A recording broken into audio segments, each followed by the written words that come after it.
गौरव सिंह जी वाराणसी से। राधे महाराज जी। जी दंडवत महाराज जी। महाराज जी, क्या संत महात्मा व गुरु जी की सेवा के द्वारा सरलता अर्थात सुगमता से आत्म साक्षात्कार हो सकता है, या केवल नाम जप व इष्ट के ध्यान के द्वारा ही आत्म साक्षात्कार हो सकता है? दोनों में से सुगम पथ ये दो हैं ही नहीं।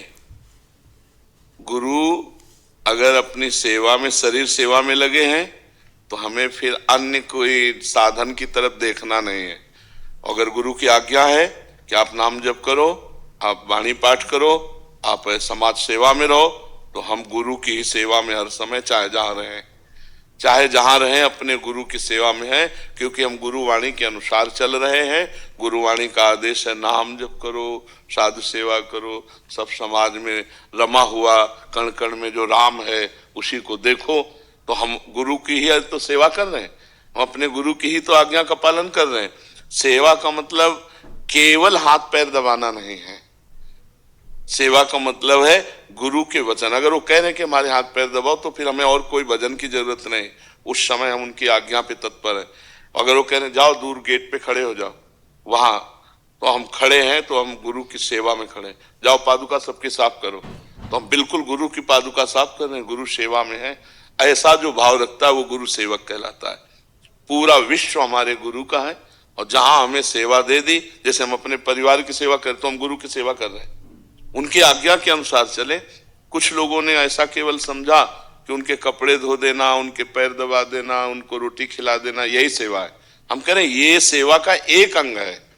अगर आप गुरु की आज्ञा ना मानो और गुरु के पैर दबाओ, तो इससे गुरु प्रसन्न नहीं होंगे।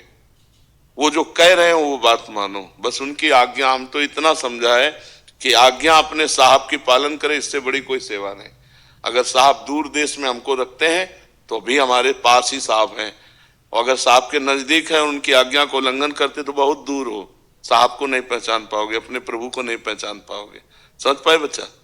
सरलता पूर्वक भगवत प्राप्ति होती है आज्ञा समन सुसाहिब सेवा। अब जो ही कहें करें हम सोई, आयस लिए चले निज दासी, मन क्रम वचन त्रिशुद्ध सकल मत, हम श्री हित हरिवंश उपासी। हमारी वाणी जी में कि जो हमारे गुरुदेव आज्ञा करते हैं बस उसी के अनुसार हम चलते हैं, उनकी दास है। उनकी आज्ञा के बिना हम मन वचन कर्म से कुछ भी नहीं कर सकते।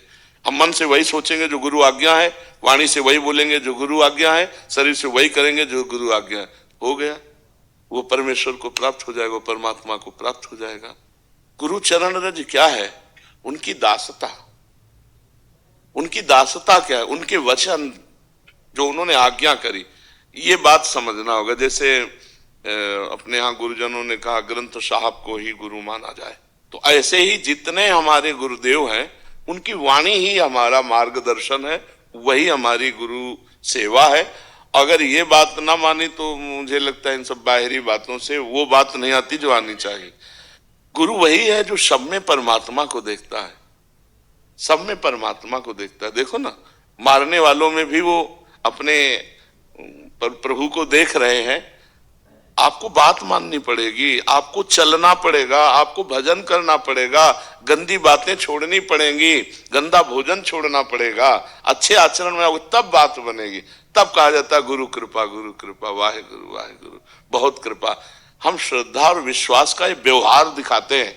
असली बात है गुरु की बात मानना। एक बार एक गुरु जी के शरीर में बहुत दर्द था, तो शिष्य से कहा बेटा पैर से चढ़ के दबा दो। तो उन्होंने कहा अरे गुरु जी हम ऐसा कैसे कर सकते हैं, हम कभी नहीं कर सकते, भला तुम्हारे लात मार सकते हैं। बोले जवान में लात मार दिया, शरीर में मारने में क्या था?